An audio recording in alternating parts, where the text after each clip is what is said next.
Well, hello, this is Kurt Doolittle from the Proprietary Institute of Natural Law. Afraid I look a little sleepy, but I should be half awake now. Good morning. I didn't quite finish my bagel with cream cheese before the time expired. Anyway, hopefully I'll thank you, Philip, for the kind words. For those in the chat, we haven't got too many people here yet, but we'll see what happens. I can talk at the wall. Any event, yesterday was kind of fun, and it produced some really positive feedback. So, and the Dr. Brad is still down, so I thought I'd repeat it again. I still didn't get set up so I can share my screen, so I'll still have to go back and forth on the topics again. But I put the usual things together, which is the topics I'm currently working on. And I thought some of those topics would really be fun. I said I would cover a group that is, I would talk about Blexit, including Blexit to Africa. So Blexit in America focuses on the Candace Owens sort of movement of getting the blacks out of the Democratic Party, because only the Republican Party seems to be really interested in helping them rather than keeping them down as useful idiots. And also about a group that's fostering return to Africa, and specifically to Ghana, because there's a couple online who's talking about this. And it reminded me how the same thing I see in Jews returning to Israel. And I think it may provide an interesting view into the future.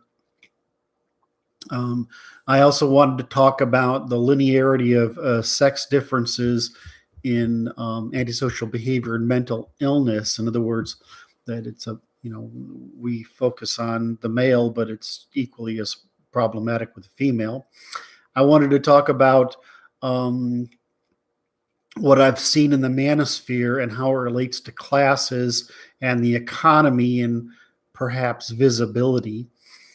And then I wanted to talk about someone who complained you can't win at politics using logic and reason. And that seems to be a common concern I get a lot of people that come to me and they're looking for the wrong thing. And just because I sound like them, I sound like I'm working in their interest. I'm not working in their frame. And so I want to be able to address that. And lastly, if I have time, I'll deal with, I wrote a piece earlier this week, or sketched this earlier this week, of how to try to talk about the quantum mechanics without the mathiness. In other words, to provide a classical, meaning intuitionistic explanation of the quantum world. So that's my set of topics for today. I don't know if I'll get through all of them or two of them or whatever, but that's my sort of plan, and anything I don't get to today, I'll maybe address at another time. I reviewed yesterday's thing. Of course, I speak to you like this because I'm thinking, but when I listen to myself at 1.75, I sound about right. So,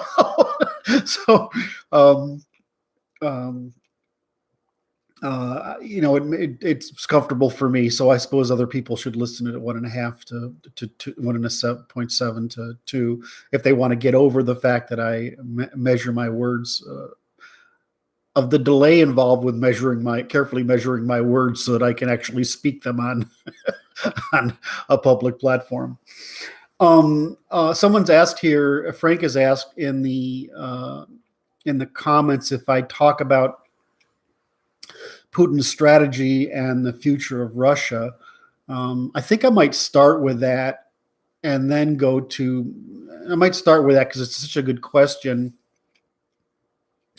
And I want to cut through a lot of the nonsense about Putin, because what he's doing is rational, just like what the Chinese are doing is rational. Everybody knows we're in decline. everybody knows that when Europe is in decline, and that Europe's political, economic, and military influence in the world is completely dependent upon the United States, and that liberalism is achieving in the West what liberalism, I meaning the Marxist, neo-Marxist, postmodern, feminist, PC woke, anti-white, and anti-Western, anti-colonial, anti-Western, anti-white male, that movement. Everybody knows that over there in the rest of the world, that's just Bolshevism destroying our country from within, like it did Russia. And of course, Putin understands this, and so does everybody else perfectly well. The Muslim world sees it through the lens of sex and male-female relationships in the family, so they see it as decadence, and that's correct. The Russians see it as social decadence, and they're correct. And the Chinese see it as political decadence, and they're correct. So what's happening is the Chinese pulled the trigger too early. They got aggressive under Xi before they got wealthy enough, and they did so because the population contraction. Putin is doing a bunch of things that I can sort of figure out, which is he's concentrating the capital in the West. All right, he's not investing in the periphery. In other words, he's investing in Moscow, St. Petersburg, most Moscow in particular, because Russia is more like Japan. In other words, Russia is like, just like Tokyo is Japan, Moscow is to Russia. So you see what's going on there. But Putin's basically waiting out the fall of the West, like the Chinese were waiting out the fall of the West, like the Muslims were trying to bring about the fall of the West by that's what they did, right? What we think of as fundamentalism in the Middle East really only consolidated in the 1920s and when in response. So, and it's really a modern phenomenon. They've always been fundamentalists, but we think of it as this particular movement is really from the 1920s forward. And so what we've seen in the Islamic world is they're trying to they literally copied. I mean, we didn't even know who did it. They copied the Marxist system of undermining and applied it using Islam. And this is being funded by two opposing parties: the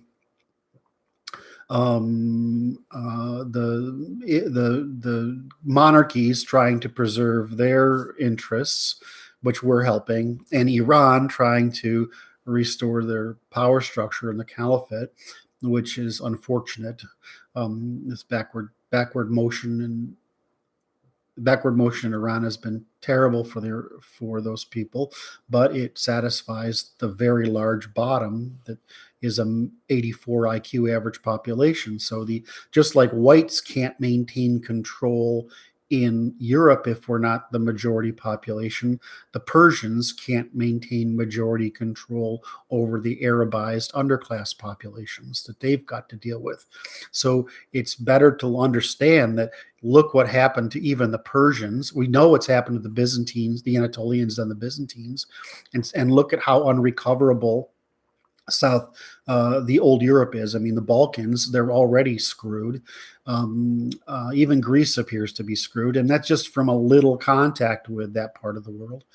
The Persians were screwed, and they almost got out of it, but it looks like they can't. I mean, we could have gotten them out of it if they hadn't gotten rid of the Shah, but with this retrenchment, it's not out. They lost the north of India. I mean, the Indian heartland is actually where Pakistan is today, and it's moved to the west because Islam destroyed the top of there. The Chinese know what Islam is all about, which is why they're treating Uyghurs as they are. This isn't, I mean, genocide is probably the wrong answer, but religious prohibition isn't. So this is a very dangerous cult that they've got. So you understand. But what's happening, of course, is at the same time, the new generation of people in the Middle East is a lot different from the existing generations. They're really come along quite far. They still have the problem of an 84 average IQ population, so they'll always have a status issue, and they'll probably remain more religiously conservative because of that for generations. But we're domesticating them properly. The problem is we allowed the enemy in our ranks, so to speak, and to bring the Bolshevik Revolution in new form as neo-Marxism, postmodernism, feminism, and PC woke. We allowed this into our gates. We allowed the enemy inside where they can do their harm under the pretense of morality, because they false promise the escape from the laws of nature, scarcity, human nature, human malleability, and evolutionary laws. And so they're just making this big lie, and they've been making this big lie, and this big lie is equality. But the answer, of course, is we're only equal in degeneracy. In other words, we're only equal in poverty, and we're only equal in ignorance, and we're only only equal in superstition. In other words, we're only equal if we drag everybody to the bottom. Yet when you drag everybody to the bottom and you satisfy the demand for equality by doing so, i.e. The best example that we can see it's pure is Cuba, you will get a sort of social cohesion out of the fact that everybody's equally suffering in poverty, except for some. And then the poor get to blame the upper class for their condition.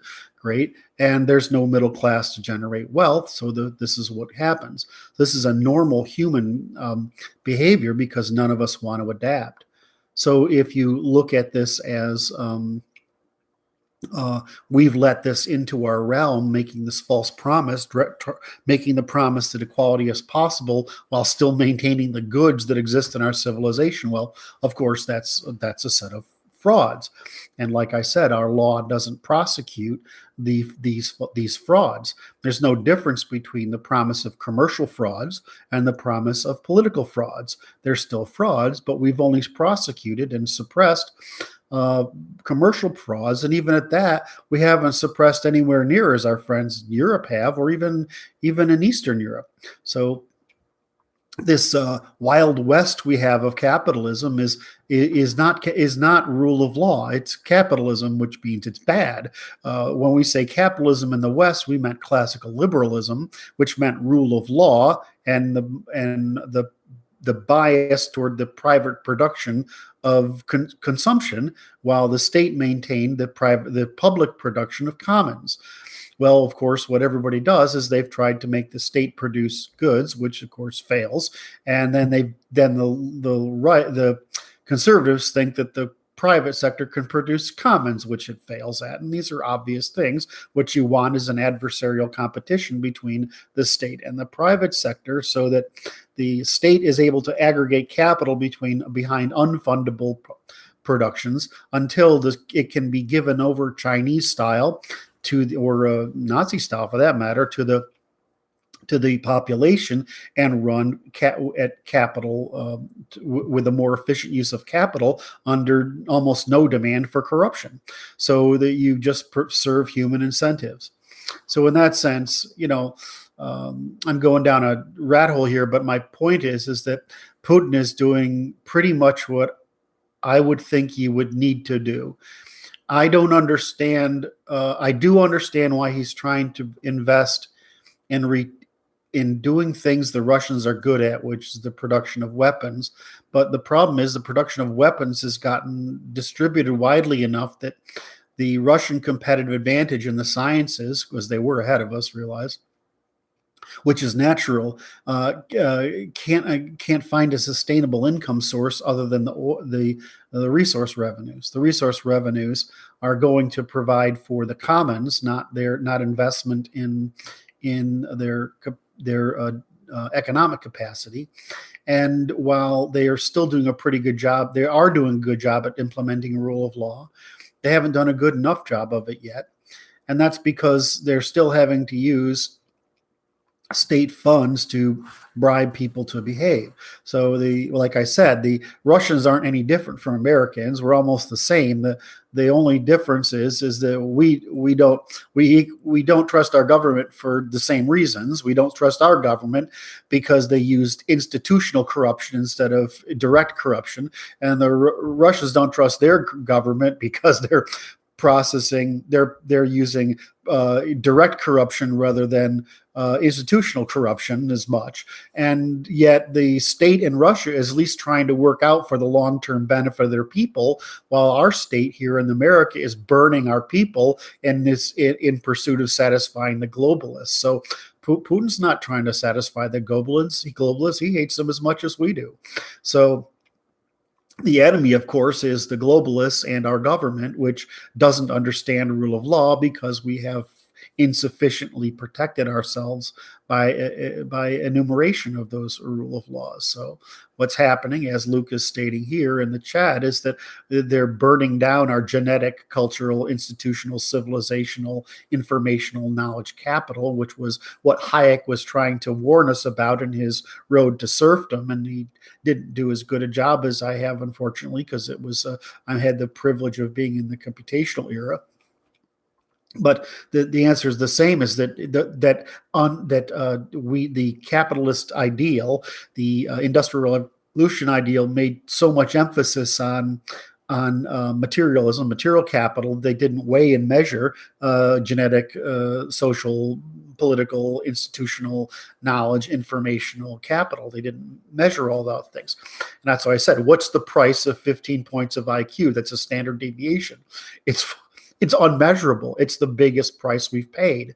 Right? What's the price of the loss of the low trust societies in the favor of this undermining it by attempts to bring out multiculturalism, and when what we need for is race out in or out of the picture is simply a class issue, but multiculturalism merely means that you're burning your high trust society. So blah blah blah. That's it. So what is Putin doing? He's doing exactly what he can do with the resources available to him. They are a little bit in this artificial concern, in my opinion. And I think the Germans and the Russians understand this, is that Russia still feels vulnerable because, from their view, they've been attacked a bunch of times. So if you talk to Russians, they think about poor little Russia, and, where everybody attacks us from the east and from the west. And so we need to be strong. And we see that as aggression. And what we're not doing is ameliorating their concerns by bringing them into NATO and rejecting that, and doing a Marshall Plan to rescue them after 92. So this is just more Anglo stupidity. If we can do something stupid on the world stage, Anglos tend to do it. And then the French do everything evil. So we can't do it right. So that's my thing on Putin. I don't know what's going to happen with Islam in Russia. I don't know if any of those predictions are true.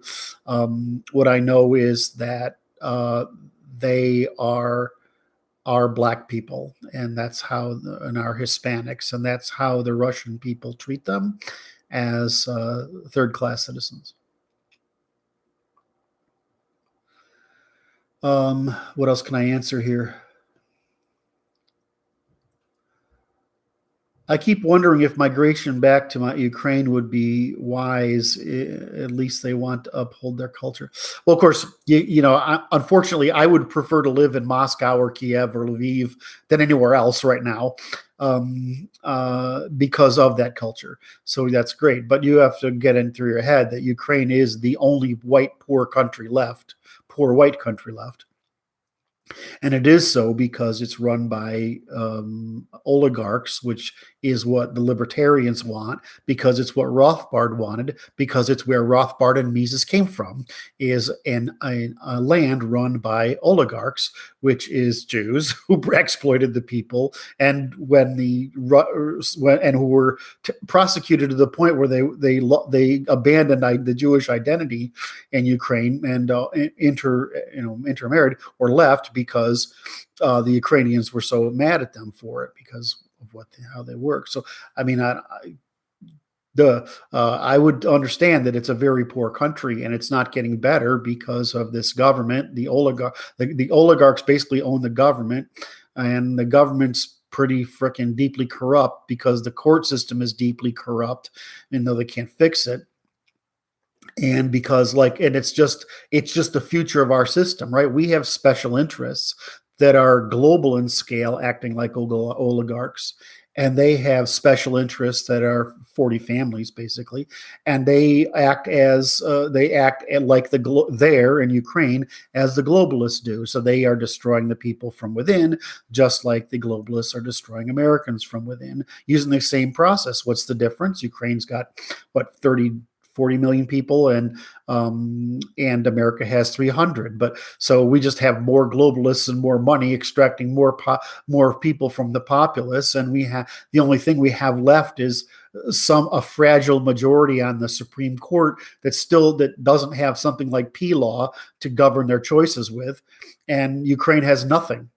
All they have is the willingness of young men to go out and take over the government again if they have to, which is, it's going to have to happen again, it seems, unless somebody comes in.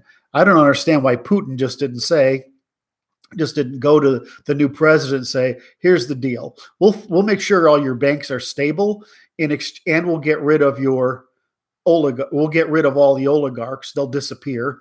And so will their organized crime. And in exchange for that, we need you to stay in the Russian sphere of influence, and that will provide the security we need.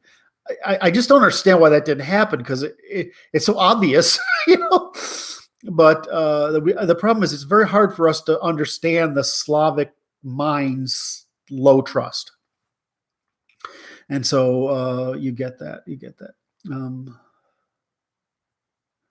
Where is there? What was more destructive, Rand or Rothbard? My view is Rand wasn't destructive. She opened a door, right? It's just a door. The problem is an awful lot of morons get stuck in the doorway. Rand did provide a literary philosophical doorway, even if her analytical attempts were pretty bad. Rothbard, on the other, basically distracted people from rule of law, which is a science or empirical, into libertarianism, which is an irresponsibility for commons, which is just Jewish diasporic ethics. And he tried to say that was a competitor to rule of law, and he offered young men a cheap discount on the commons. And of course, he was just saying that we should develop the same kind of crap that happened in Ukraine in the Pale. So absolutely not. I was so angry reading that. I can't tell you. I've only recently with the past couple of years, gotten over how bad I was at Rothbard. Now I just see the Mises Institute as a bunch of idiots, right? I mean, they're useful idiots. But what's the difference between Marx's authoritarian underclass, or Rothbard's authoritarian, in other words, monopoly? So Marx's monopoly underclass, Rothbard's monopoly middle class, and the neoconservatives monopoly political class. I mean, there's no fucking difference. They're all monopolies because it's how the cognitively female mind processes information, because it's too unable to deal truthfully and reciprocally, and paying the cost, which would require paying the cost of the commons. So, of course, I consider Rand a useful literary doorway, and I see Rothbard is just Marx for middle class. Just like I see the combination of Jewish theoreticians that produce the neoconservative movement as just another monopoly, class monopoly. They can't figure out that that's the wrong answer. Their whole instinct is feminine, which is universal. They can't conceive of the world as optimum, consisting of rule of law under tribes that are competing under this rule of law, limiting themselves to reciprocity. Why? Because their whole method of income production is by seduction, by baiting into hazard, to create asymmetric returns that benefit from the harm of the opposing party. That's every look at every industry where they're in. It's the female means of seduction by false promise.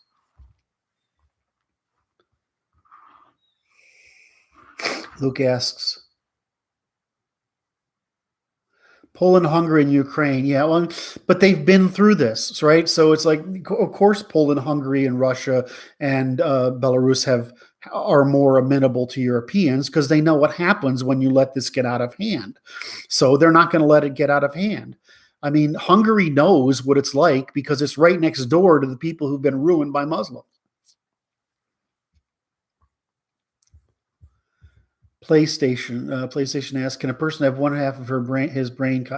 Doesn't work like that. We're all a mixture, right? I mean, we all have some degree of empathy, and we have some degree of systematizing, and we have, when our personality traits basically flow from male versus female to empathizing versus systematizing to the, big 5 or 6, depending if you include IQ in there or not, and then to the, the loyalty, the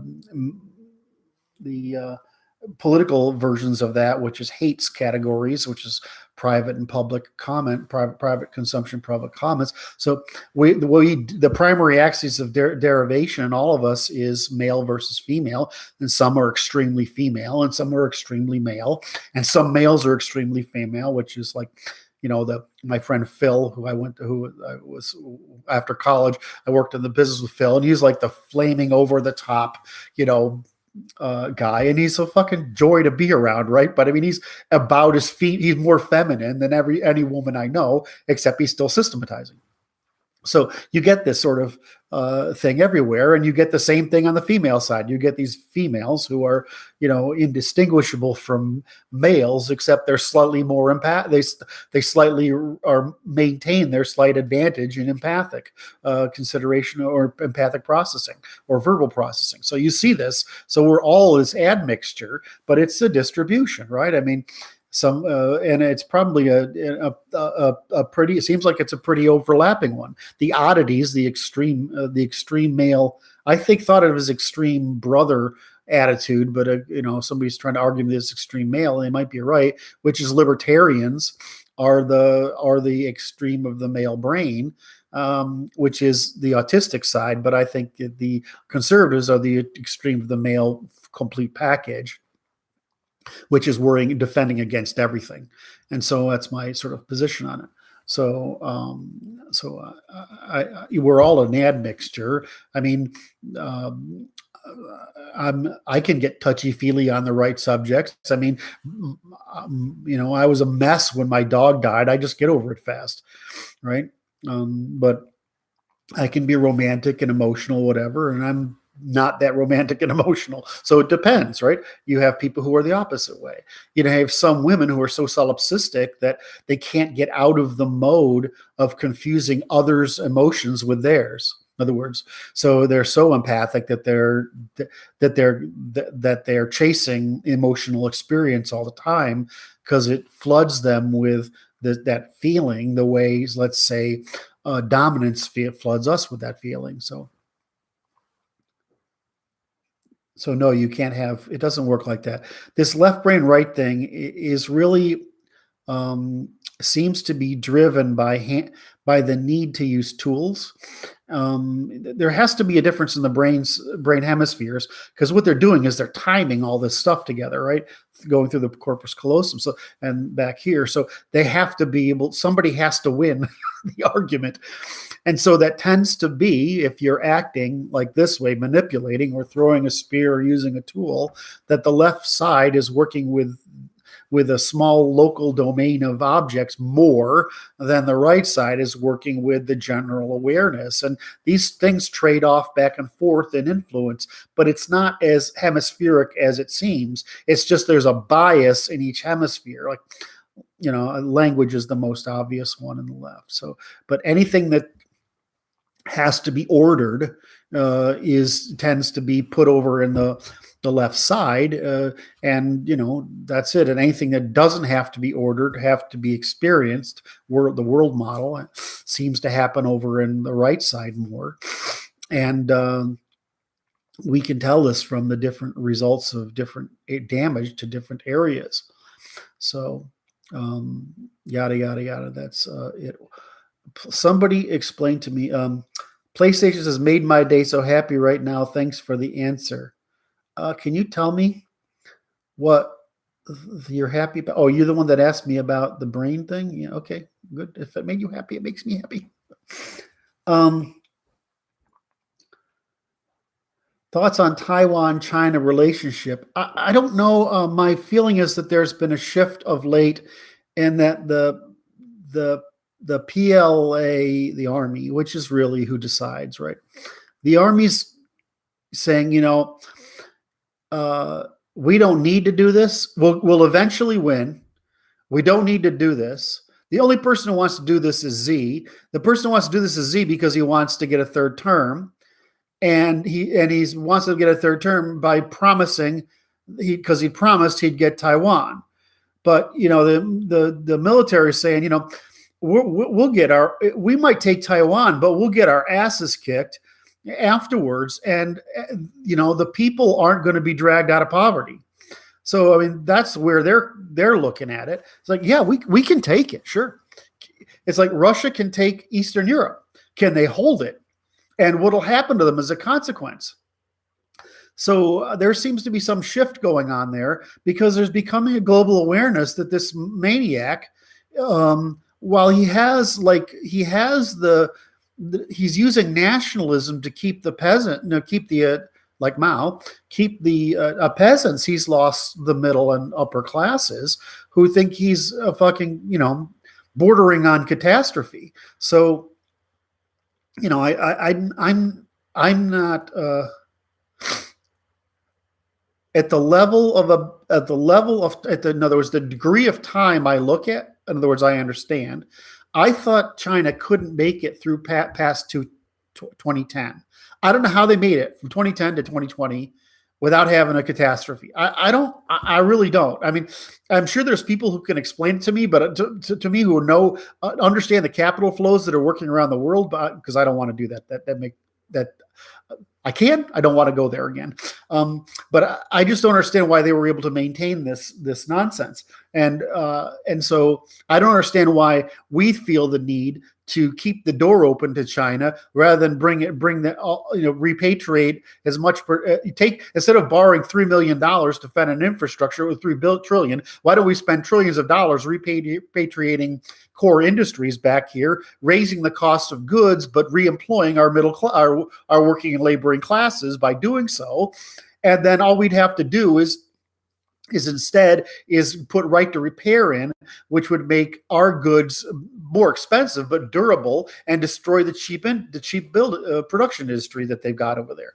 Well, I mean, they've got more numbers of more capable people to put to work, and they've got an endless supply of them. So it'd be hard for us. But if we took the high end, it'd be sort of like taking, Germany is in certain things, we took it in certain other things, we'd be fine. So I don't understand why that's not happening.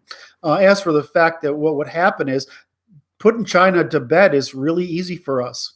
It'd be costly, but it's really easy for us. And the thing is but our people won't support it until some servicemen die. So what I would do is put servicemen in Taiwan, guarantee Taiwan. That would force the Chinese, if they wanted to take it, to hurt American servicemen. At which point, Americans are pretty much what they are, and we would flip the bit, because we just don't let that happen. So that's how I would handle it. And I don't really understand why those things aren't happening, because there's absolutely no reason we're this strategically dependent on somebody who's hostile. What is the current state of transhumanism and eugenics? Everything I see is nonsense. So I haven't seen anything that's not nonsense. I mean, like my daughter's was involved in the medication that helps cystic fibrosis. I don't know what they're onto something new now, but those things are great. But it'd be better if we just fix the gene. They know the molecule to ameliorate the problem, but let's fix the genes. I think those things are easily fixed.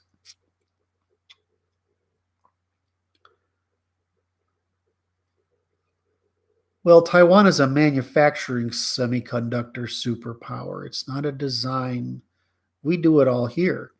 We just outsource the labor to Taiwan in order to make them invest capital in it and burn labor in it. And it works out great. But doesn't mean we can't move it all here because we do all the design here.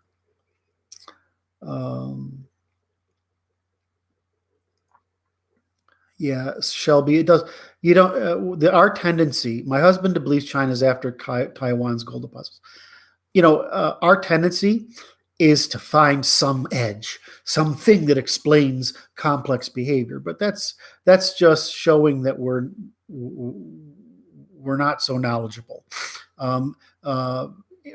Everything happens by portfolios of interests. And so what you're looking for is coincidences of portfolios of interests. Strategically, the problem for Japan is, for China is, unless they have Taiwan, they are permanently susceptible to military conquest. And so just like Russia wants to have Ukraine, and they want to reopen the pathway to the Baltic through was it Latvia? God, I can't believe where the pass. Anyway, Russia wants to open that pass. So those are geostrategic reasons. It would be like, we want to close our border in the south. Some of us want to close that border, and we have, or if somebody let's say China got a foothold in Northern California, or Southern California. China got a foothold in Southern California. We would be at that point as insecure as Russia and China are. And so that's really it. The only reason we're not insecure about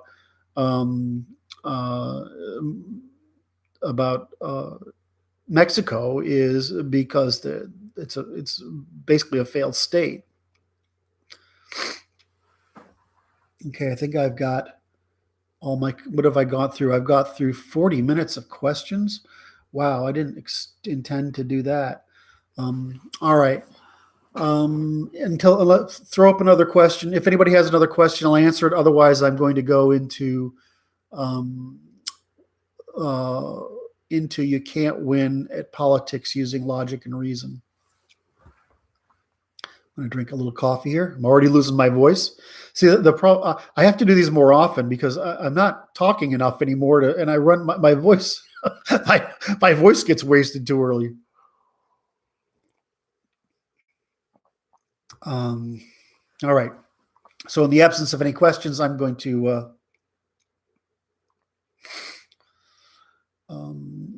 somebody just brought up 1 out of 25 citizens of Australia are Chinese. Look, we've had lots of population expulsions in human history.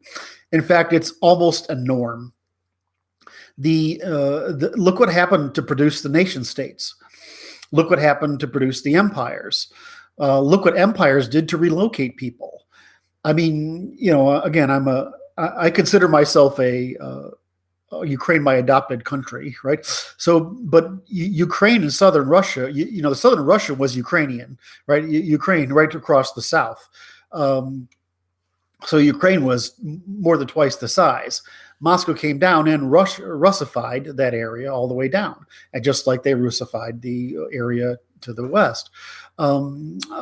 Ukraine had been, and so those people speak Russian now.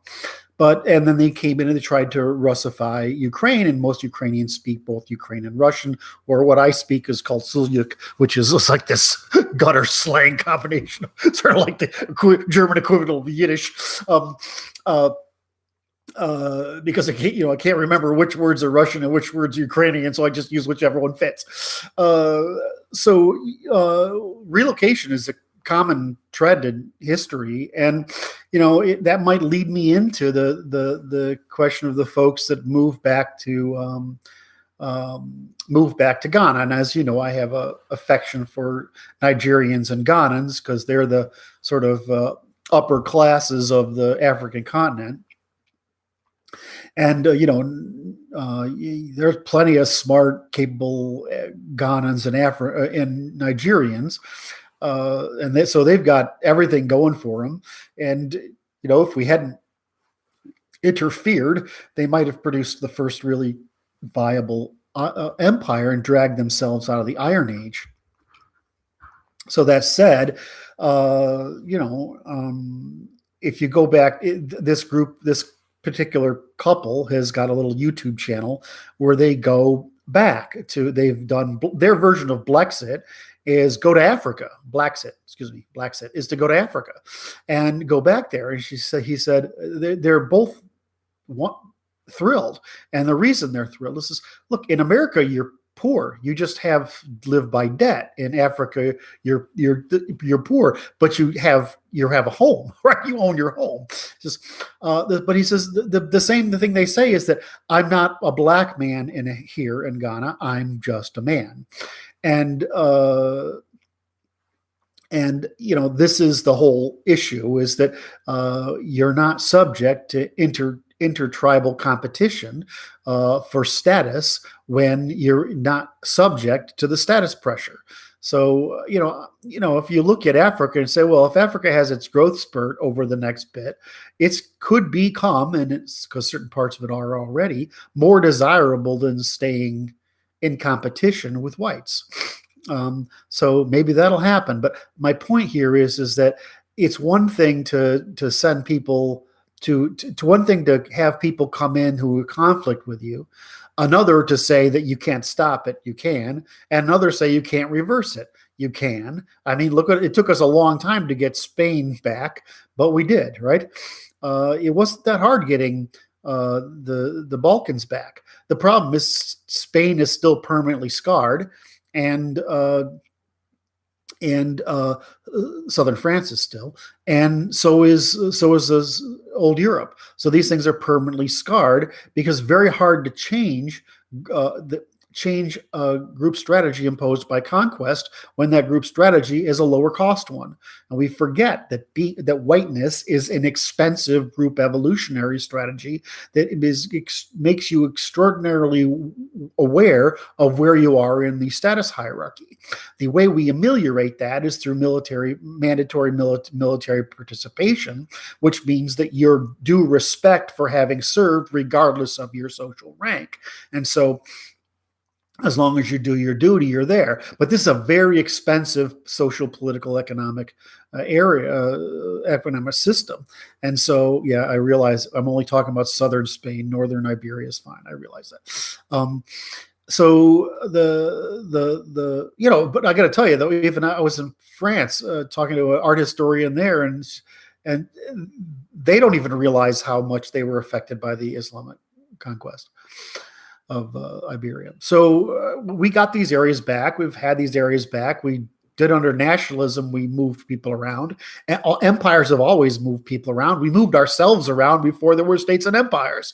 So, I mean, there's nothing wrong with putting people back with their people where they're going to have status. The primary reason people migrate is economic, and the reason people migrate economically is because of political. And so the question is, as things continue to reduce in differentiation between groups, there's less incentive to migrate. My view, of course, is that by not prohibiting migration, we're decreasing the pressure of reforms on those states, those societies, and those families. And those states, those societies and families need reforms. If they want to come here and we still practiced full integration, I mean Christianity, rule of law, English language, our very puritanical norms and religions, norms and traditions, that would be fine, because they would self-sort in and out by the high cost of their ability to adapt to our high trust norms and commons. But if they can't adapt, then they can't, period. Iberia is a less extreme version of Italy, Italy's north-south. Yeah, exactly. Well, it's the same thing for the Balkans and the Balkans and Slavic Europe, right? Okay, so did I get through that? Okay, so on to 45 minutes of answering questions. I started out with the Q&A first. I'm not sure I should have done that.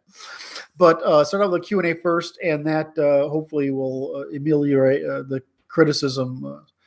That will limit the criticism I've had for yesterday for people who wanted to have something more interactive. So it's been a little bit of more of a little more of a discourse to start with.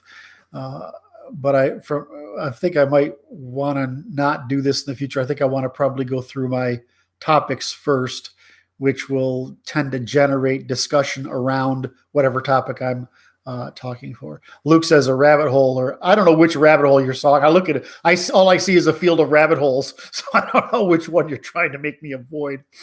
All right, so I got a counter signal from someone. I get a lot of these. All right, so I'm going to have a painful truth of counter signaling Kurt. All right. He says, you can't win at politics using logic and reason. Kurt knows this, so he attempts a simple bargain. If everyone will agree to shift a whole lot of stuff that's currently decided through public discourse and political process into a form of logic and reason, then things will be super awesome. But that plan is flawed because people see through the subterfuge. Well, it's not a subterfuge.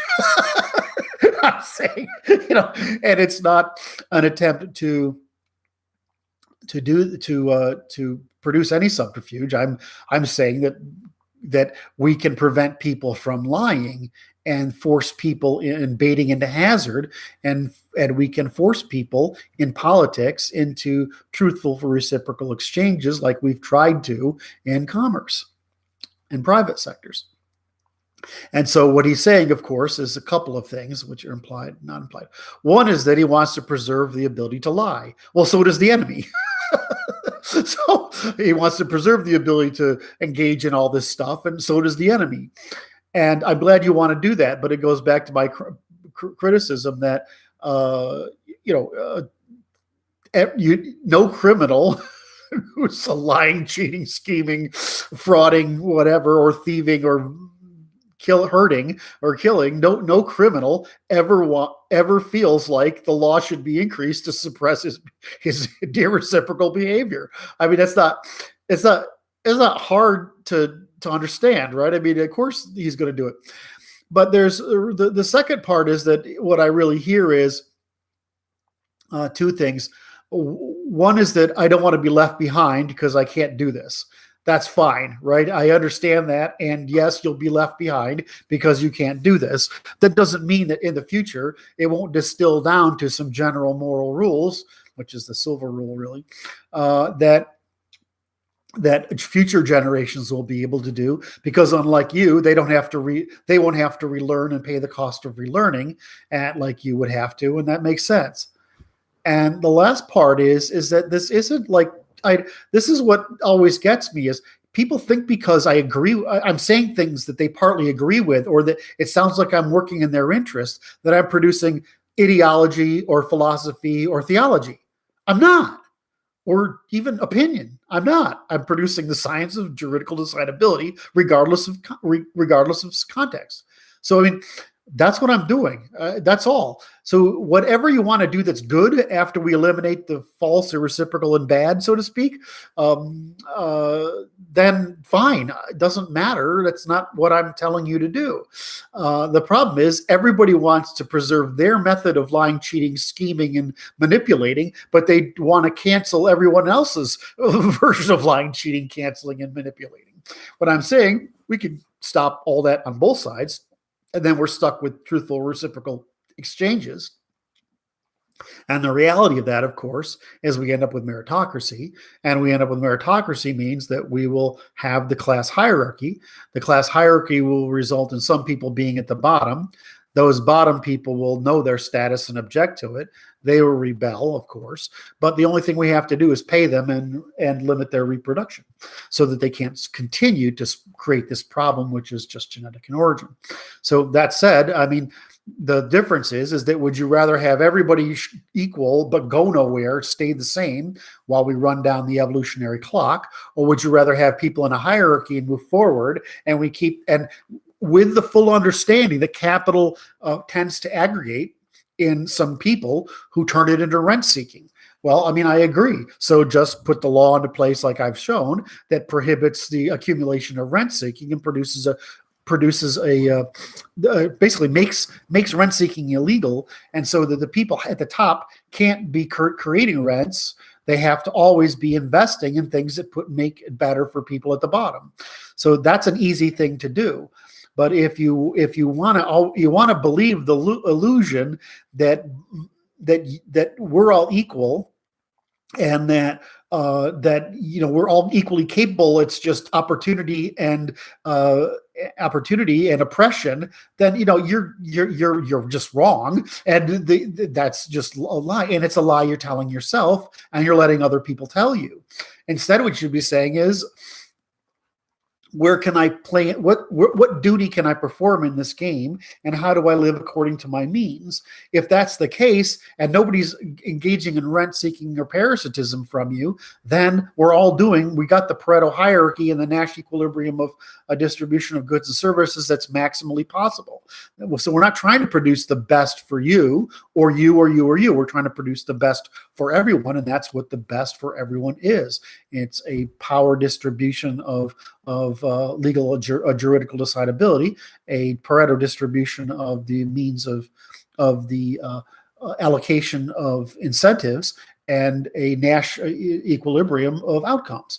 And so if those things are happening, then that's the best world that can exist. There is no other better world that can exist. So when people come back to me, what I see is that all the time is I see people coming to me and say, I object because you're not giving me what I want on my terms.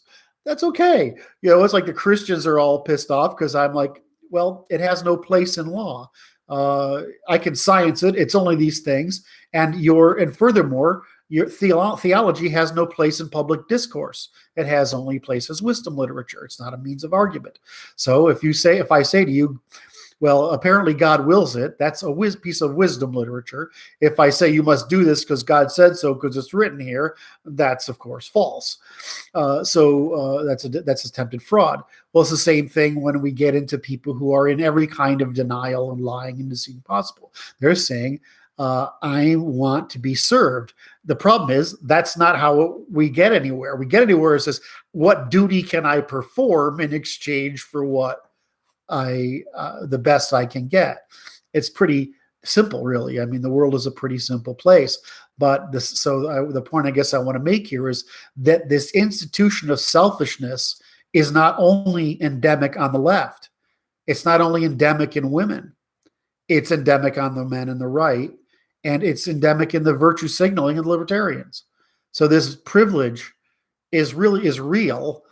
But it's a privilege. It's a different thing. Are we privileged over other races and cultures? No, we actually pay a higher cost of producing this culture than they do. And they either aren't willing to pay that cost, they would lose their identity if they paid the cost, or they're incapable of paying that cost. There's 3 cases, and that explains every single one of those people who don't want to integrate into our high trust Germanic norms. That's it. There's nothing else to be said. And so I don't see this as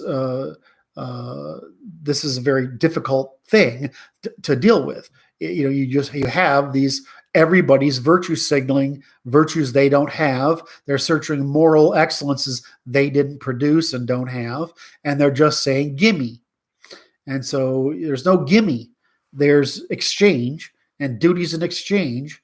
And duty means you do your duty towards a common end by loyalty to people in different factions, even if not identical means. So you have the Christian fundamentalists, you have the various spectrum of social, political, and economic conservatives, and you have the libertarians, which I consider myself. And across this spectrum, you have a bunch of people who are signaling virtues that they aren't demonstrating. So this is why I say, great thing to pick on the enemy, but you're doing the same thing. With the same thing is you're not showing loyalty to one another on a desired end. You demand loyalty to you from everyone else and conformity from everyone else to desired means. And your means are all childish, and your ends are unaccomplishable by that method. And all I'm saying is the only thing we have to have as loyal to each other is our rule of law. That allows us to have every different component of our trifunctional universe, a trifunctional civilization, maximizing its advantage within loyalty to the others. You don't have to do it by loyalty to means, you have to have loyalty to ends.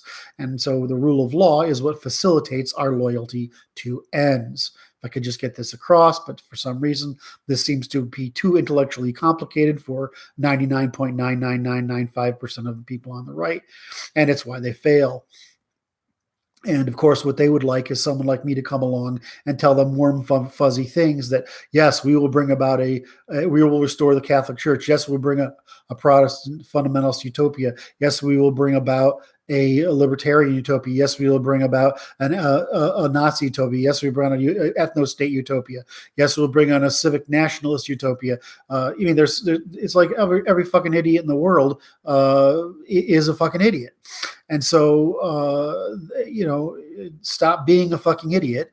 Realize that we are tribes. Europe succeeded in producing trifunctionalism, which allowed our tribes. Those tribes have only to demonstrate military and juridical loyalty, and that's it. If I go to a church, I'm showing loyalty to Christians. My God isn't their God, but I'm going there for loyalty. That's what it means. If I go to support the troops, I'm there for loyalty. When I show fealty to the Constitution, I'm there for loyalty. It's not belief. Those are loyalty expressions. Everybody just has to be loyal to the other tribes. That's all there is. And they won't do it because they're selfish children that are as infantilized as the women and the left. How am I going to fix that fucking problem? You're talking about a bunch of people who are basically intellectually, morally, and politically in diapers, and we're trying to make them save themselves. I mean, it's not like we're going to get a majority. This isn't about being popular. It's about finding the few men who don't wear diapers. Oh, and then they want me to be bravado to people like BLM and show how tough I am because that's what they would do. They're fucking stupid. BLM and Antifa are useful idiots, just like you guys are useful idiots by being baited into the hazard of fighting them. You're all fucking useful idiots. Fuck. So frustrating.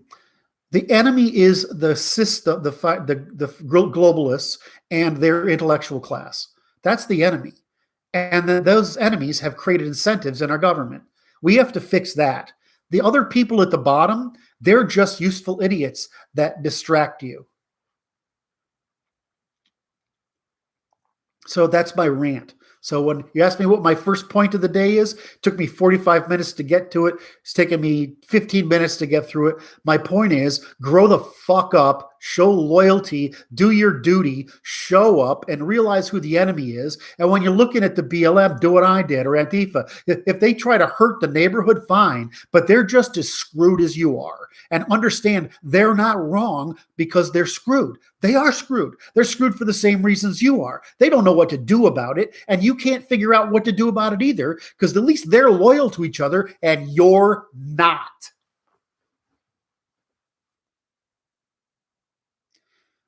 The law is the means by which we administrate and manage our loyalty to each other on shared ends, despite different cognitive, emotional, and material needs.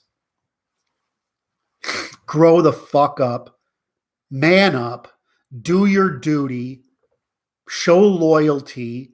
The loyalty is to the law, because that law is what makes our loyalty to one another possible. And that loyalty, that holding formation, regardless of the fact that we are all increasing our individual risk by doing so, distributing that risk, that loyalty is what makes us able to do truth before face, the high trust commons, the high economic velocity, the military competency. That's what it does. And if you're not going to be loyal to your other factions because this nitwit wants Nazism, this nitwit wants ethno-nationalism, this nitwit wants civic nationalism, this nitwit wants the restoration of the Catholic Church, this nitwit just wants a traditional secularism, and this nitwit wants fundamentalism, then you're fucking nitwits, right? You're the problem, right? If you will let the enemy win, it's because of you. That's who. So man up, shut up, show loyalty across. The law is the means by which we administer our loyalty, because it allows us to achieve shared ends despite our unshared means. Okay. If I finish my rant now, yes, that's 15 minutes of rant. Yeah. I have a lot of ancestors who are preachers. Oh my God. I read Thomas Doolittle, he wrote like 29 books on fundamental, and I read this stuff. And of course it's God this, we're loyalty to God. I mean, it's absolutely Puritan to the core. And of course I see the same psychology just put to different ends. It's really quite funny. But anyway, this is what a preacher's job is. Your preacher's job is to get fucking through to you on the terms you can understand, and it's to make you change your behavior so that you're more moral, right, and more duty, and that you work together as a team. Anyway, I'm not a preacher. At best I'm a lawgiver. All right. So where are we? Where he's on fire. I love you, Kurt.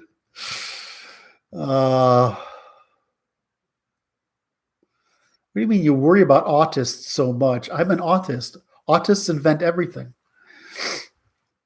It's really easy to understand why if you are one. You can't, it just never stops. Like, most people have to work. Like, if you sit down and you want to do a math problem and you have to work at it, right? Or an engineering problem, autists don't find that work. That's not work. That's like what you need to do in order to be relaxed. All right. So that's my first topic. That's off the band. I covered Blexit to Africa, right? I really hope we should encourage the blacks to exit the party, and we should encourage them into the Republican Party,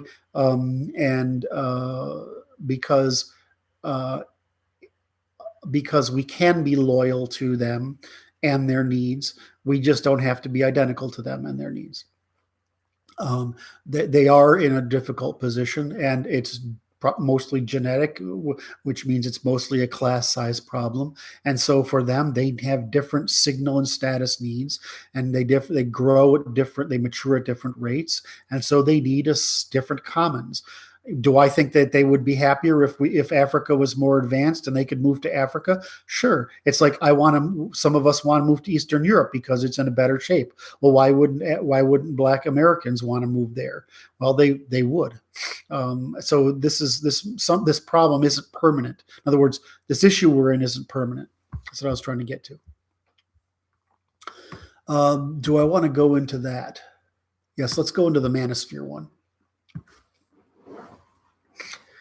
The problem with my sinuses, of course, is that I've had them drilled out and everything. So I'm sorry, I'm sniffling. Is that something set me off, and now my head's full of polyps again, and I don't want to have surgery. So we're just taking prednisone and spray to see if it can go down. But usually it's just the result of accumulated allergies.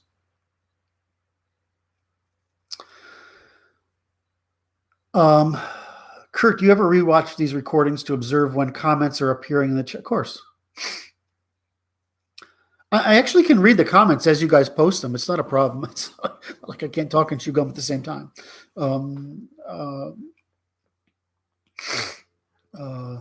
steroids yuck, except you're probably younger than I am. Steroids are fucking wonderful. All right.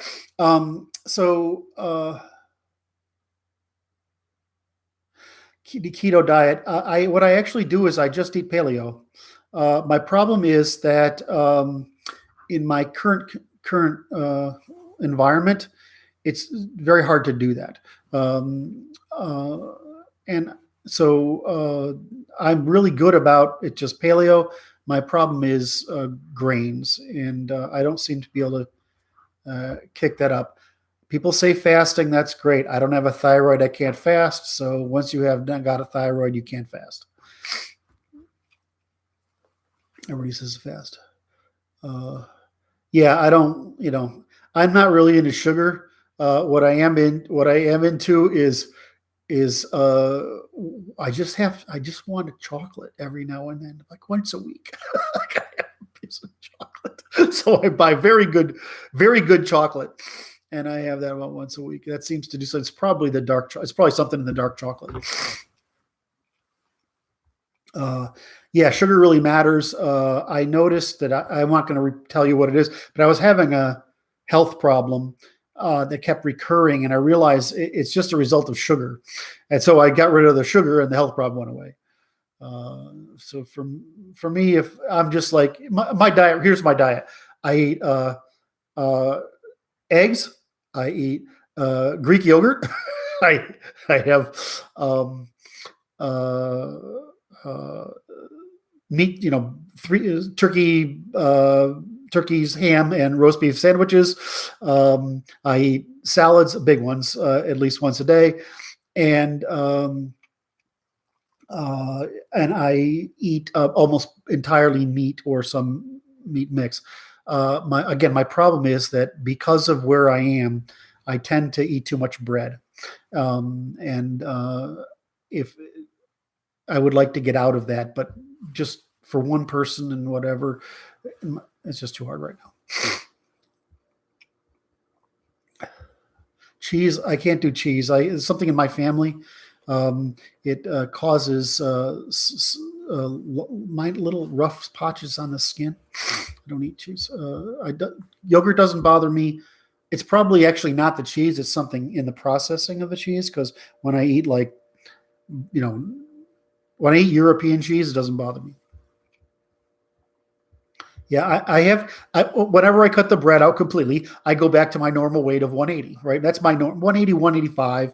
I'm not that big, but people forget how big my frame is in my head. I'm actually 180 is about 180, 175. I don't look right at 175. I look about right at between 175 and 180. Right now I'm 190 something, so I'm 20 pounds over, which on my frame shows like crazy. Anyway, I'm missing my. Yeah, no, I have an enormous head. I've been teased about it my whole life. But you see, I love it. I'm from the same gene pool as who's the actor in the protagonist in No Country Old Josh. Oh God, No Country for Old Men, Josh. Anyway, I'm from the same gene pool as him. And he gets teased about it all the time too. So it's brachiocephalics, and I'm a brachiocephalic, which is probably a hunter-gatherer trait. I have hunter-gatherer eyes too. These. So in any event, I look better now than younger. I don't know. I got a lot. I mean, I attribute my success in life to being having this.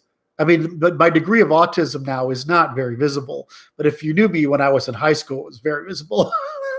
In other words, my absence of social signaling was very visible. My social awkwardness in grade school was very obvious. So these are all things that but I was considered very good looking at the time, and it was really useful because without that I would have been screwed. But I always had girls, so that was my thing. I got girls. Look, you should go the powdered wig and show your Jeffersonian form. No, you guys are teasing me too much. All right, I want to get back onto. I enjoy the teasing because I like playing. All right, so the let's go back to the the third question I have for today is that I've been working on this. I was working on female antisocial behavior, and I've been working on it. And I have discovered absolutely nothing new. It's excuse me. What I've got out of it was the redirection over the past couple of days to focus on, okay, so what is the positive aspect of female pro-social behavior? In other words, how should women positively compete in the commons, just like how we've directed men to positively compete in the commons. And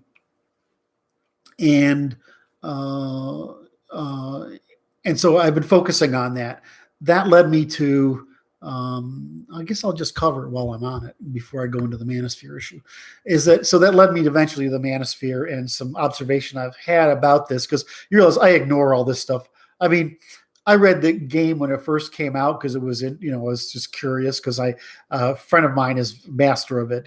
I've talked about him before, and he did end up with a 10, right? I mean, he's one of those guys. And he just went through like 1,000 women to do it. So I understand the game. It just felt like bottom feeding to me when I went through it. So whatever, it's just not part of my world. Like I said, I don't. I am not a man who can attract women by my being. I have to attract women by my doing. And so I've always focused on my doing, and then I let the women come to me, and it always works. So, and I got lucky. I'm reasonably good. I'm short, but I'm reasonably good looking, and I'm competitive, unhealthily competitive, which means I produce high income. So this has always been a benefit for me. And I also don't try to punch above my weight. In other words, I look for an attractive woman that I can afford emotionally, intellectually, and monetarily. so what I always feel like is all these guys are playing this game, like you can't afford her, you can't keep her, you can't maintain her. Why the fuck do you want her? Right? I mean, because video games are less interesting than chasing girls. I don't know. Any event. So I've been in nothing but long-term relationships. I can name all the women, that I've been with since I was 16. I mean, and they're all great. They're one of them not so much, two of them not so much. But most of them are great, and I feel like I struck the freaking jackpot every freaking time. My first wife was amazing. She's still amazing. She's a way too freaking Connecticut left-wing feminist liberal type, but she's still an amazing woman. My wife of 20 years is a goddess that I feel, that's on a pedestal for me and always will be. My Amanda was great. Veronica was great. Lilia was great. I mean, these are these are all, I mean, Barbara was great. I mean, these are all, I just feel lucky with every single woman I've been with. But then again, I'm not trying to punch above my weight. I mean, I don't play that game. I'm looking for a middle class girl, or right, who is from middle class background, was taught the proper morals, who hasn't had 1,000 partners, who's interested in a guy that is going to move up the status hierarchy. And there's a certain pattern to these women. They've had a certain kind of father, and I sort of mirror that certain kind of father, and that's what works, and I know that. So for me, that's what it is. So I don't know. I can't really understand what's going on with these guys. Is like, dude, they're just women. A lot of them are crazy right now. But I mean, there must be something going on that I don't that I'm not seeing. What I notice that's different is people are desocialized. The internet is accelerating desocialization. But what I see is largely a class issue. In other words, that you don't see this manosphere behavior in the kind of people I associated with, because it's not a problem. And so, you're talking about educated women who are in, who are in some science there's some empirical field. They've married into that for good reason. They vary in attractiveness, right? But you're not going to get the girls who can go out and, that get if you go to a fucking college football game and look at the girls. I mean, Jesus, there's beautiful women grow on trees, but I'm not going to get one of those. I'm going to get the nerdy girl that's good looking. That's who I'm going to get. And that's who I look for. I'm going to get the good looking nerdy girl. So know your market. If you play outside a market, you're not going to go there. And, maybe that's what the fundamental issue is. But what I see mostly is a class issue. And so what's happening is that this kind of problem was created because we lifted remember that most people were farmers before the wars, and most people were not farmers after the wars. And after the wars, we had this great uplift of people into the middle class. Well, they weren't lifted in the middle class. They're not middle class. They're still proletarians, upper proletarians, and lower middle class. And those people were lifted up to an economic position of that. And so they could provide the same kind of familial structure and income structure that the middle class always had. But if you look at back in history, it's no different from what's going on now, right? I mean, there's nothing different, unique about this. What's different is that women have economic opportunity. Women have paid a high debt price in order to get that economic opportunity. Men aren't paying it because it's not a return for them. And then, but they're not going anywhere with that economic opportunity. They're flatlining fairly early. In other words, that their potential income potential ameliorates. But what used to happen to men is they'd go into those middle clerical positions as their starter. They'd work up and actually work into family supportable pieces. So what you're seeing now is that you're seeing this economic displacement happen. But women have always been what they are now. There's no difference. I mean, it was just not public. I mean, I think I said this a little over a year ago. My mother's side is French, right? They're from my mother's side is partly from Quebec and partly from St. Lawrence River and partly from Newfoundland. And so when the English came in, they displaced all those people and it made them poor. But again, the two sides of my mother's family, the male side, the Dario, they became, affluent middle class, again, politicians, lawyers, farmers, and whatever. And my grandmother's side did become affluent again. Grandma's side. He built houses. And so he was a farmer and he built houses. And you usually have more than one occupation as a farmer. So, you have this mixing of classes and whatever. So what is I going on here? Shit, I lost my train of thought. Down too many rat holes. Oh, okay. So it's a class thing. So, my father did the same thing. My father's family. My father went to private schools. They had multiple houses during the Depression. My grandfather bought up half of the city. It's one of those, right? So, my grandfather died and made a whole bunch of his kids well off. But just that kind of thing. My great grandfather died and made his kid well off. I mean, that the business is still in the family. So this was a marriage of unequals. But if you look at a year ago, I got a call, said I got a male who's 80 years old, who's one genetic one no more than two genetic generations different from you. We're trying to figure out who his mother and father are. And I'm like, well, I can do that. And it took me about 3 days to figure out who it was. Well, I mean, you forget that there were chicks doing this sleep around shit then too. I mean, there were plenty of them. This particular girl got knocked up and went to Montreal, had the kid, gave the kid up for adoption. Then she moved to another part of the state. And this is what happened. Did that happen on my father's side of the family? No, because these are people of means. But this class behavior has always been there. There's nothing new about it. And so you couldn't see it. The difference today is you can see it. I mean, you can see it and it's made visible. And so I sort of see it in the same view as we see how much the left hates the right and how much the right hates the left, because we can actually interact now. We used to just self-sort into groups, and things were bubbled up to publishers who would then try to virtue signal to one group or the other for market share. But now we can actually talk to each other, and we can be apes flinging verbal feces across, through digital means, and that's all we're doing. But we're aware of the fact that we hate each other, right? The same thing has happened in the dating system. It's just made it visible and it made it cheaper. And so my view is that what you're seeing is you saw class behavior move up with economic status and class behaviors moving down.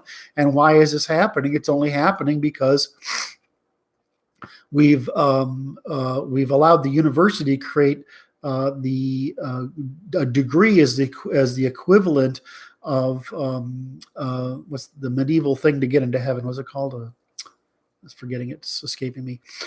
You bought your sins being forgiven. It's the equivalent of that, and women are more willing to pay for it. So the institutions are marketing nonsense crap to women, which they eat up all day long, but they wouldn't pay for if they were told the truth, because they wouldn't like it. Indulgences, thank you, medieval indulgences. Meanwhile, what's happened to men is that their profitable income streams have been offshored by the financial sector, saying, well, price under the libertarian, and honestly, it's the Jewish libertarian belief that all lower prices are better, rather than the lower prices are only better if it doesn't come out of the income stream of some of a class. So you're not offshoring the income. So what they're doing is labor price arbitrage, and they're basically redistributing income upward to the middle, upper middle, and upper classes. So that's just crime.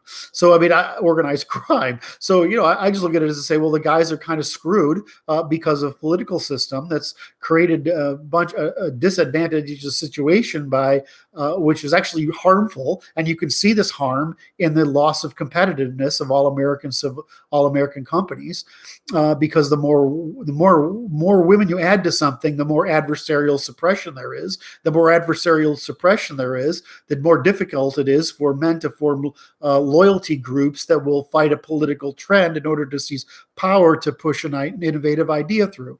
So, it's just these natural behaviors we have throughout are only useful within the domains of which they're useful. So I'm not getting any comments on this. So I either am saying something undesirable or frustrating, but my point is that what I see is another manifestation of the post-war, post-agrarian uplift of the lower classes into middle-class consumption and sexual markets in the post-92, it's really post-70, 75, decline in back into the lower proletarian classes and out of the middle-class economy and sexual markets. And what we're seeing is reversion to that behavior.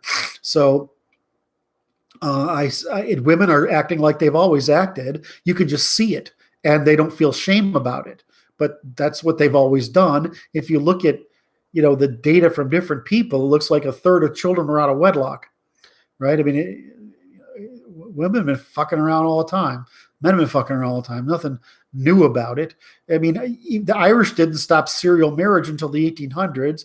The Jews didn't, I don't know, maybe the 1600s. So, I mean, the normal human marital system is serial monogamy, which provides a rotation of mates.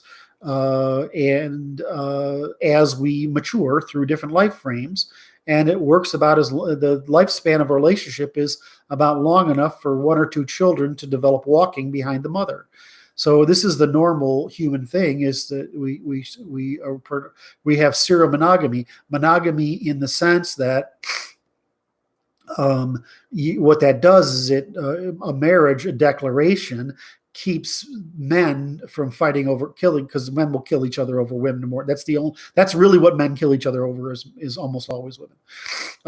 In the end, we will just fight, but we will kill over women. So that's what that does. But if you go to serial monogamy, you get to increase adaptivity. In other words, maintain your options for finding different people to associate with as we change and circumstances change. That's normal. Marriage becomes important, and you can see this in the Marxist literature. Engels wrote a good work on this. Is that marriage evolves in relation to property, because property becomes an inheritance issue. So the marriage evolves in the sense, as we understand it, to keep property in the family once there is property. And the more property you become, the more static you become, the more important this becomes, and the more important that capital is in maintaining income across generations, because people can live longer and they need more income across generations. So in the European civilization, marriage is a means. You have the people, just like we have now, is that people with money and resources tend to stay married. And if we restored liability for interference in a marriage and liability for breaking a marriage, and we got rid of alimony and child support and common property, people at the top would never get divorced, right? They would stay together, or they would adopt the French model, which is discrete flings with younger sexual partners, is just a way of preserving the family. Right? So this is so if you Italians are like that, a little less so, but certainly the French are open about that's one of their strategies. So this isn't this. There would be some other way, but this idea that everybody's going to be the aristocracy, which means everybody's going to have property, everybody's going to have durable marriages because of property, and everybody's going to have property because they need intergenerational transfer. Well, this simply isn't true anymore. I would expect to see a normal distribution on the duration of marriages, and I would expect that if we removed common property, child support, and alimony, that we would see a restabilization of families. If we added restored liability for interference in employment, liability for or business, liability for interference in a marriage, then you would see a furthermore decrease in it, because you would have less willful opportunism. But the cost would rebalance. So it was more beneficial to invest in the present marriage than the old one. And then if that didn't work, it did. And you would see return to historical norms. I mean, because those are evolutionary norms. So my belief is that we have to rebalance the sexual equilibrium, and my policies do that, and that I put in the Constitution do that. The law does that, and the policy does that. If we equally suppressed female antisocial behavior the way we suppress male antisocial behavior, we will get rid of the slutting, just as we've getting rid of the male organized criminality and violence and raping. So we would, because it's the same fucking thing. Women can't believe that, but I mean, they just have a particular bias. So I don't see this as a I don't see this. In other words, I don't see any problems here that can't be solved by reversing the false promise that the left has introduced into our civilization as a warfare against our institutions of cultural production. I don't see any problems here that aren't normal, and I don't see anything stopping us from obtaining and enforcing those changes to the law except men showing up. Okay, so that's that one. Do I have any questions? How you reduce the low classes if they're pouring in? You raise the standard of survival in the polity such that they'll leave. Marriage is an institution. No, marriage is a natural institution. It's evolved universally everywhere. It's just that serial marriage is the more traditional. And that is that some people will stay forever. Some people will rotate a few times. Some people will rotate a lot. And some Chads and Tyrones will just plow as many as they can. I mean, it's just what's going to happen. Okay, so, and I am at how long now? 1 hour and 29 minutes. I think that's probably all I want to go over. The only thing I was going to say is that the sex difference is antisocial behavior, which is my last topic.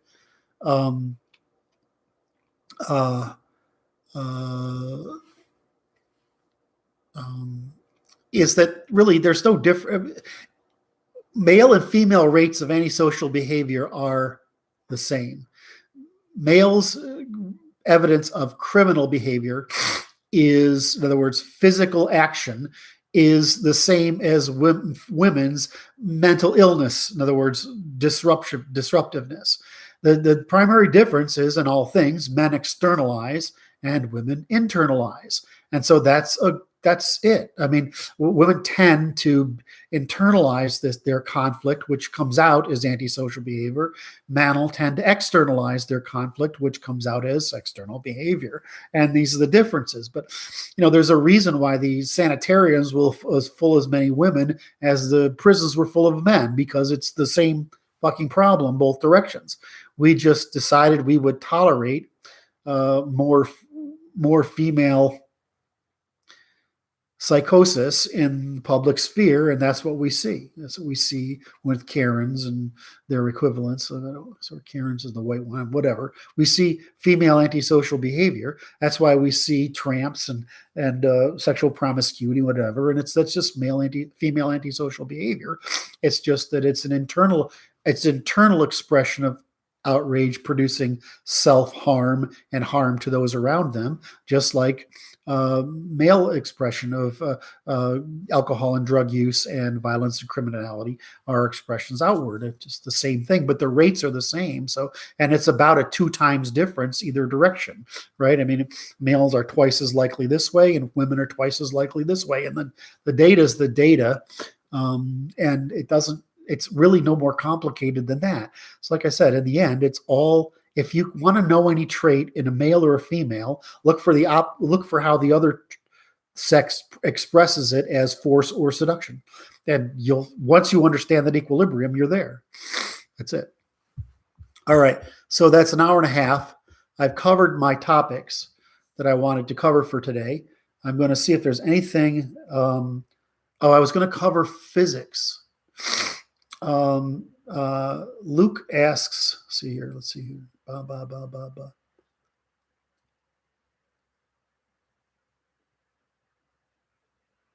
Yeah, women are subsidized while we're impoverished. Yeah, well, that's not something outrageously unfixable. It's a trivial fix. Show up. Frank says, "Hi, Frank. I haven't seen you in a long time, have I? This format, maturing your delivery. Appreciate your service. Thank you, Frank. Yeah, I'm getting better because I'm not constantly frustrated that I'm going to be misunderstood, because I've worked hard enough, and thanks a lot to Brad, I've sort of completed the thing, and I just feel like I can put these things in a consistent frame from first principles, rather than feeling like I'm just, because normally I'm actually thinking about all the objections someone's going to raise. Great show. Thank you, Tyron. I appreciate that. I wanted to ask you about, last drop of, Philip says last drop of wine. Thanks, Kurt. You're welcome, buddy. Shelby says, I'm enjoying this. Thank you. Tyrant says, I'm ready to show up. Thank you. How do we make houses in the USA? I don't understand that. Okay, so I'm going to go back to Luke asks, I wanted to ask you about entropy. One of the videos with Brad said it's not entirely true. Well, that's actually the last topic I wanted to talk about. So maybe I was going to avoid it, but maybe I'll go into it anyway. Just because I feel like talking. I'm losing my voice a little bit, but maybe I'll talk about it.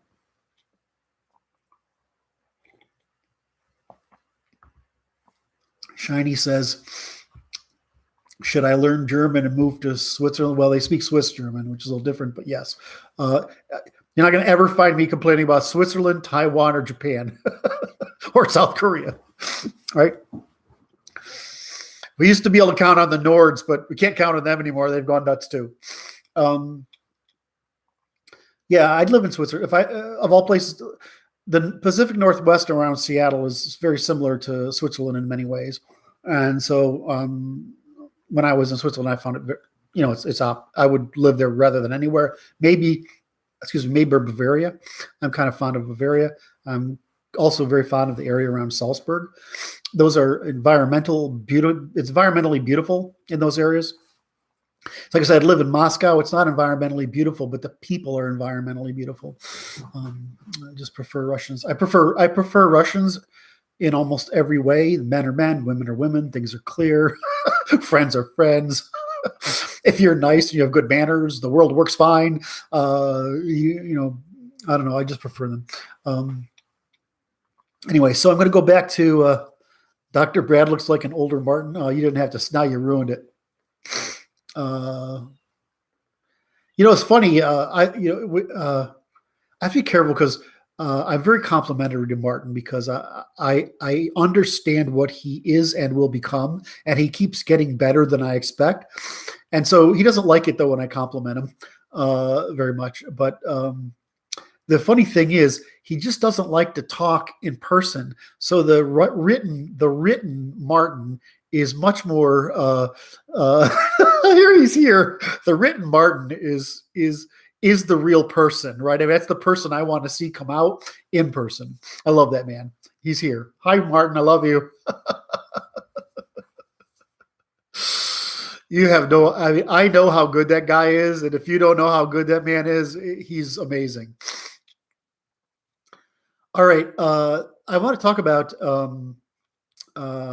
want to talk about the quantum physics, right? And because it really bothers me that mathiness is there's so much mathiness in the field that they pretend this is hard to understand.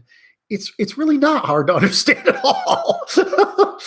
And so I've put together a sort of a few points in response to a Royal Institution video.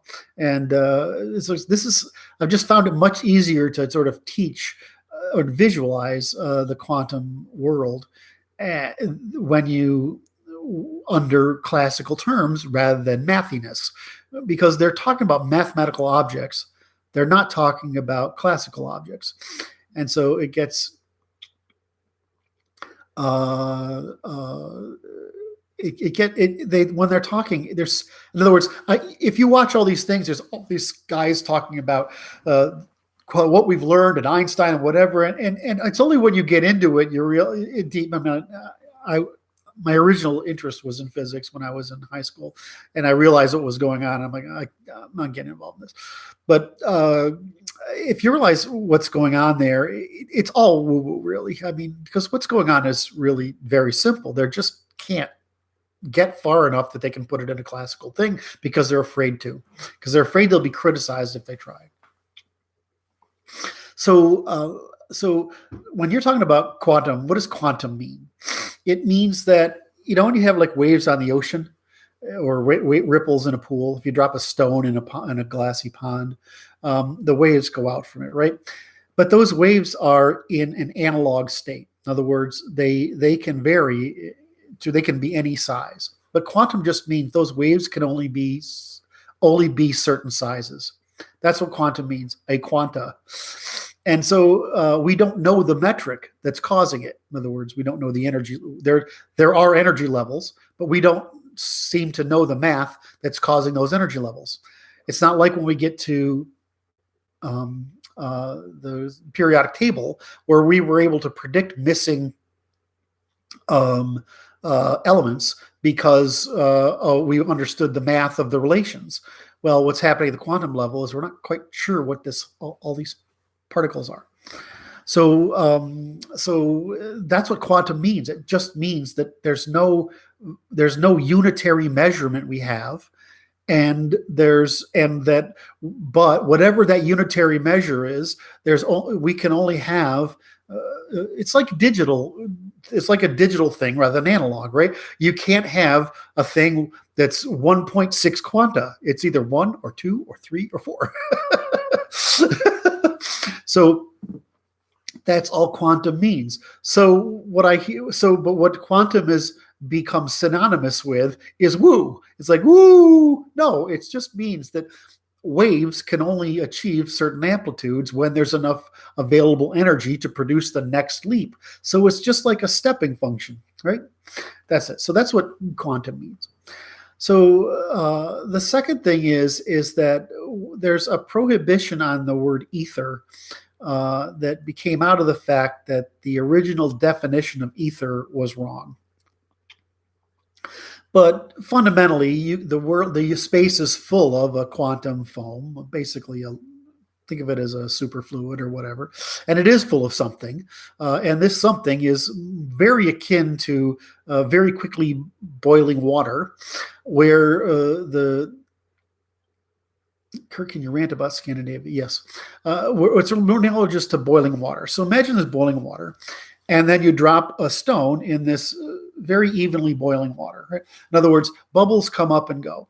Well, of course, bubbling water goes up, right? But in the universe is more like bubbles being blown, right? The bubbles come up and shrink all over the place.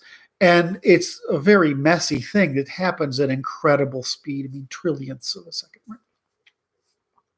And there's beautiful simulations of it. I mean, they've taken this very, very, very small atom, and the guys made computer simulations of it and shown what particles emerge or what densities emerge at different places and then fall back. So the way to think about this is, yes, the ether is just quantum fluctuations of what? I love quantum fluctuations of what? So they talk about the quantum field, and the quantum field can be thought of as numeric. No, it isn't quantum. The quantum field has a physical structure. We may measure it with fields. It's like, I'm trying to think of a thing, but a tree, a tree has a line. No, you could measure a tree with a line, but there's still a tree there. Well, so there's a quantum background. And this is a very frothy environment that works very, very fast. But I know there's guys here that know more detail. I'm trying not to give that detail. What I'm trying to do is create a mental model so people can understand how to convert all this woo-woo into something that's in classical form, in other words, intuitionistic forms. But really, the quantum background is a lot more like boiling water in zero gravity, right? The bubbles just come and go. Right? And then there's the reason that is there's pressure on the system. In other words, we don't know whether the pressure is this way on the system or this way on the system or both. In other words, we don't know if the pressure is trying to escape or there's something, in other words, because it's expanding, wants to expand, or the pressure's here. So they have a lot of rules that they make up about this quantum field. We don't know if a lot of those are true. We don't know how uniform it is. We don't know if and anything other than it has to work about X and it appears to work about X on Y under these conditions. So it's just a pressure this way or pressure this way, but fundamentally it acts like something under pressure. This background acts like something under pressure. What happens when you put things under pressure is they do a couple of things. They will try to expand. They will try to rotate, and then they will try to polarize.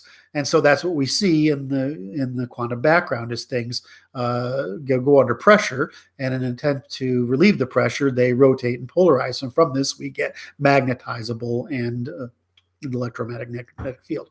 So this is a simple version of what's going on there. Now, so that's the way to think about what the universe is made of. And the thing is that even when it's really, really cold and there's a vacuum, right, the amount of energy left over, which is the rest state of the quantum background, there's still a lot of energy there. So that lot of energy has to be displaced somehow. Right? And if we want to, excuse me, I won't say that. I won't go there yet. So that's what it is. So when it's under pressure, the idea that with entropy is that it's leading from a more organized state to a more disorganized state. This isn't quite the same as this isn't quite true, because pressure can be relieved by going into disorganized state or reorganized state. So that's what we see when we see protoparticles. In other words, those elements that do not survive, massless particles that do survive, and which is they don't displace the quantum field, and particles that do survive and displace the quantum field. So we see this spectrum of things, but the whole universe that we know of, the material universe, which is a tiny, tiny, tiny, tiny, tiny, tiny, tiny bit of the matter, the energy of the universe, right? And it's a tiny, tiny fraction of the biomass, is a tiny fraction, and we're a tiny fraction of biomass. All of that's built out of the pressure being directed toward reorganization than to disorder. And so the pressure creates both disorder or reorder. And the question is, what's the relationship between the order we're making, in the universe out of matter, and the order that was made to create whatever caused the initial, whether you want to call it Big Bang ignition or ignition, whatever it was. We just don't know that yet. So, but the only point I was trying to make about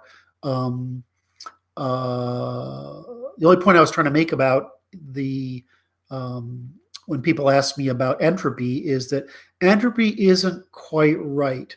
What you want to say is there's pressure in the universe. The pressure seeks being relieved. Some of that pressure is relieved by dissolution, and some of it, in other words, disorder, and some of it's relieved by order. Now, even if we say disorder, it's still a kind of order. It's just not ordered in the way it was before. So it's more like energy at a lower energy. There's some sort of energy level that's the universe is under. There's some sort of pressure to reorganize it, and there's some pressure to disorganize it, and these are just increases or decreases in the amount of energy. So that's it. But this is really the whole point. The point of it is entropy doesn't only work one direction. In other words, it works both to create disorder and to create order. In other words, negative entropy is like a negative charge, right? But it's too bad they made the electron negative instead of positive, because now everything's fucking backwards. But so it's not really true that the universe always tends to disorder. It tends to reduce pressure, and that pressure can be relieved by disordering or ordering. And we're the result of ordering, although ordering appears to be computationally very limited and disordering appears to be computationally unlimited.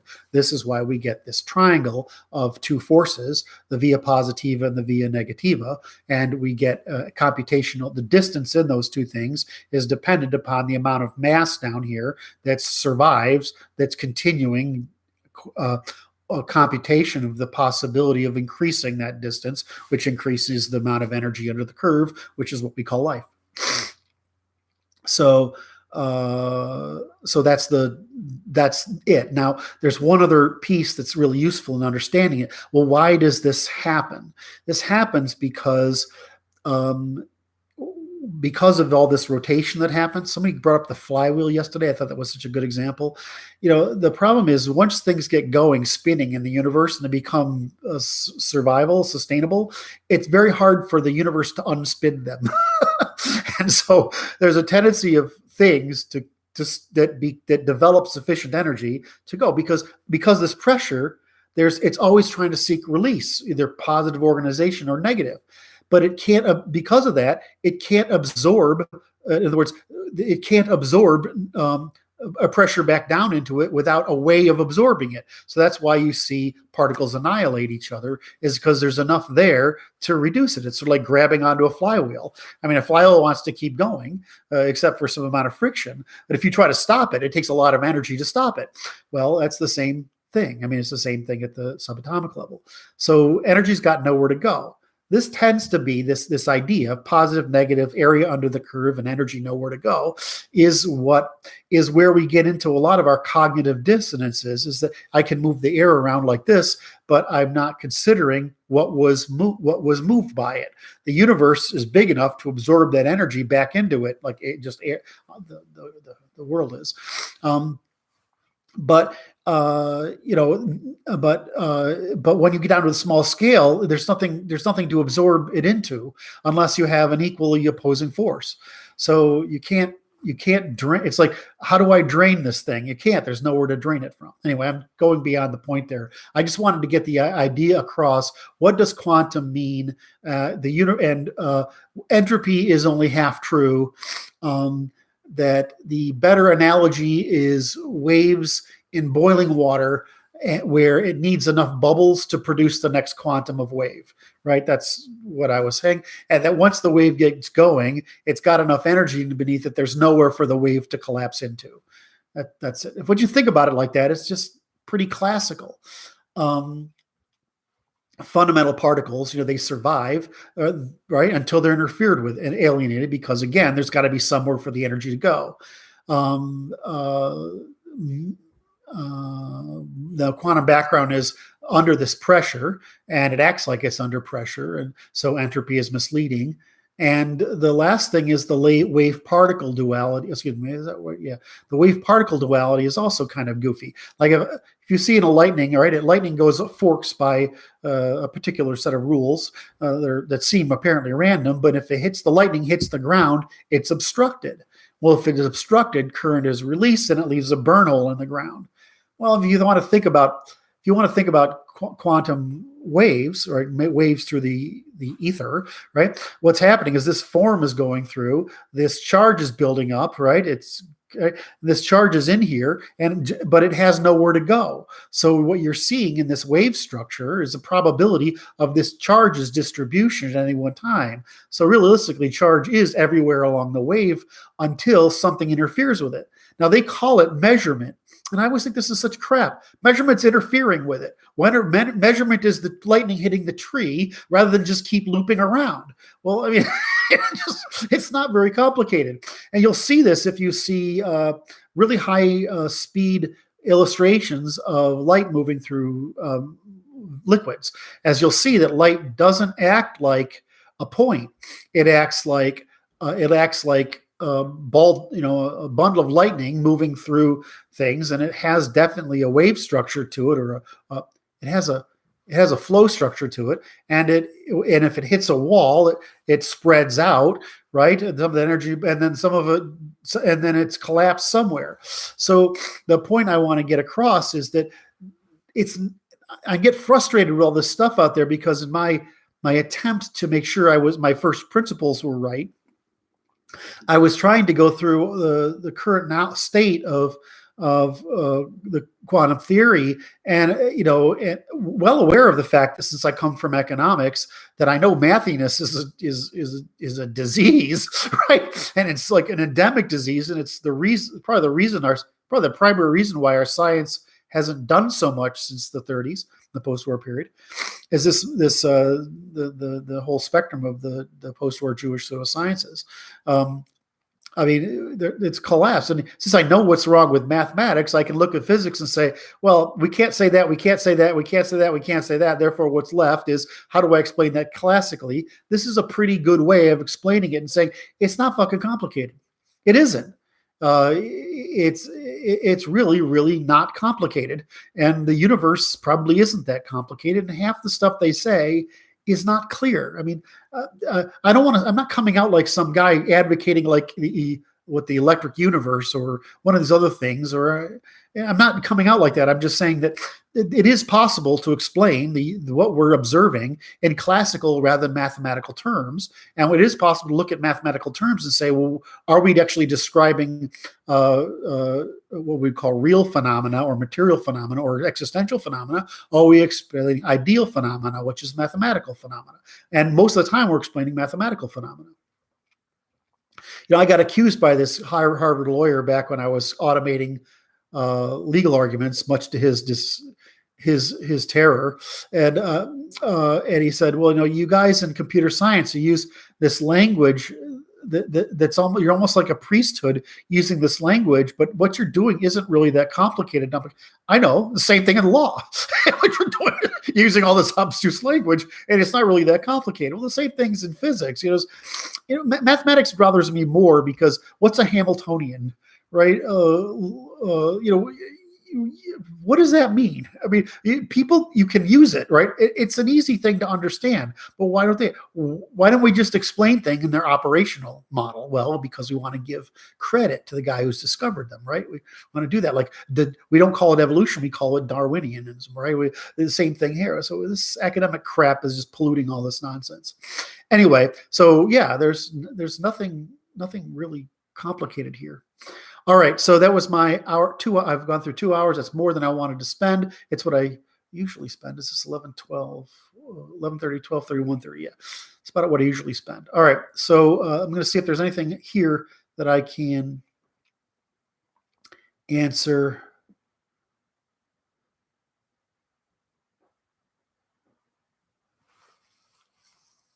Yes, nuclear energy is the most obvious solution. We just need somebody to spend enough money on producing basically neighborhood-sized reactors that